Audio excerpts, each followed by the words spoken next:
Chop বানাচ্ছি। কি হচ্ছে? Fish chop. এটা যে কি দেখা লাগে আমার, কি বলাচ্ছে একটু বলো। এই সব দেবো আজকে, একদম র ভিডিও দেবো আজকে। তোরা খুলে কথা বল না, ঠিক করছে, বিশাল ঠিক করছে, আমার জ্বালা দেখতে করছে। তো এখানে একটু ধনেপাতা কেটে রেখেছি। শুভ সন্ধ্যা বন্ধুরা, কেমন আছো সবাই? আশা করছি সবাই খুব ভালো আছো। তো আজকে সন্ধ্যাবেলা একটা ব্লগ নিয়ে চলে এলাম। আজকে বানাচ্ছি আমি ফিশ চপ। আমি ফিশ কাটলেট বা যেভাবে বানাই মাছগুলো কেটে কেটে, আমি কিন্তু সেভাবে বানাবো না, একদম সিম্পল ওয়েতে মাছ আলু সিদ্ধ করে কাঁটা ছাড়িয়ে নিয়ে বেসন, লঙ্কার গুঁড়ো, জিরে মরিচ গুঁড়ো, ধনেপাতা কুচি, কাঁচা লঙ্কা কুচি, লবণ, হলুদ, লঙ্কার গুঁড়ো, আদা রসুন বাটা, এইসব দিয়েই কিন্তু আমি আজকের চপটা বানাবো। তো তোমরা দেখো, খুবই সিম্পলভাবেই আমি বানাচ্ছি, তোমরা চাইলেই বাড়িতে বানাতে পারো। 2 পিস মাছ ছিল ফ্রিজে, বড় বড় কাতলা মাছ নিয়ে এসেছিল, তা সেখান থেকে আমি 2 পিস মাছ রেখে দিয়েছিলাম, সেইটাই একসাথে আলু আর মাছ দুটো আমি একটু লবণ দিয়ে কিন্তু সেদ্ধ করে নিয়েছি। তো একসাথে সব কিছু ছাড়িয়ে নিয়ে কাটা বেছে নিয়ে আমি একসাথে চটকে মেখে বড়াটা করব। তোমরা চাইলে অন্যভাবেও করতে পারো, আমি এইভাবে করলাম।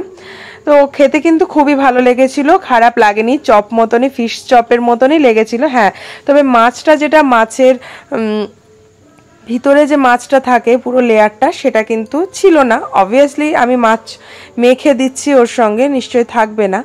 তো যখন খুব তাড়াহুড়ো থাকে বা সন্ধ্যেবেলা কিছু খেতে ইচ্ছা করে, হাতের কাছে বেশি কিছু থাকে না, তো তোমরা কিন্তু এইগুলো দিয়ে খেতে পারো, মানে করতে পারো ঘরোয়া ফিশ চপ যেটা বলে।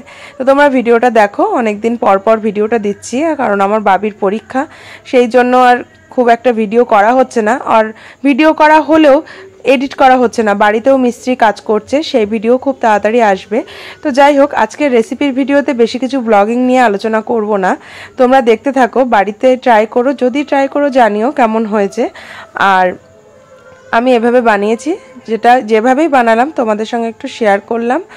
তো দেখো, আমি কিন্তু আবার এইভাবে বানানোর পরে তোমাদের সঙ্গে বলে দিই, সেটা আমি দেখাইনি অবশ্য, আমি আলাদা করে পেঁয়াজ কুচি দিয়ে, এতে আমি পেঁয়াজ কুচি দেইনি, সেটাতে অল্প একটু রেখে দিয়েছিলাম আমার হাজব্যান্ডের জন্য, বাড়ি ছিল না, গরম গরম ভেজে দেবো বলে এই মাখাটাই তুলে রেখেছিলাম। এই মাখাতে আবার পেঁয়াজ কুচি দিয়ে ছোট ছোট পকোড়া আকারে কিন্তু ভেজে দিয়েছিলাম, সেইগুলো আরও টেস্ট লাগছিল, মানে খেতে নতুনত্ব কিছু বানালে বেশ ভালোই লাগে। আমি এর আগে কোনোদিনও বানাইনি অবশ্য, সেই জন্য ভাবলাম যে বানানো যাক। আমার ননদের মেয়ে যে থাকে, ও বলছিল মামি একটু বানাও ফিশ চপ, মাছের চপ একটু বানাও। তো বেশি মাছ তো ছিল না, সেই জন্য অল্প দিয়ে অল্প খরচায় খুব তাড়াতাড়িভাবে একটা সন্ধ্যের স্ন্যাক্স কিন্তু বানানো যেতেই পারে বাড়ি, আর সবাইকে তাক লাগানো যেতে পারে যে এভাবেও হয়। তা যেটা মনে আসলো, আমি জানি হয়তো এভাবে অনেকেই করে, নাও করতে পারে, তবে আমার কাছে এটা নতুনত্ব বলেই তোমাদের সঙ্গে শেয়ার করলাম। তো দেখো, ভিডিওটা যদি ভালো লাগে তাহলে অবশ্যই লাইক করো, একটা কমেন্ট করে যেও। তো এখানে আমি টমেটো সস, কাসুন্দি আর পেঁয়াজ কুচি দিয়ে সার্ভ করেছিলাম। তো আমি ওকে বললাম যে তুই একটা চপ ভেঙে দেখা যে কেমন লাগে। তো একটু স্টাইল করেই ভাঙছিল, তোমরা দেখলে বুঝতে পারবে যারা এতদূর ভিডিওটা দেখবে কষ্ট করে। যাই হোক, ভিডিও আসতে থাকবে, তোমরা সাথে থেকো, পাশে থেকো, টাটা।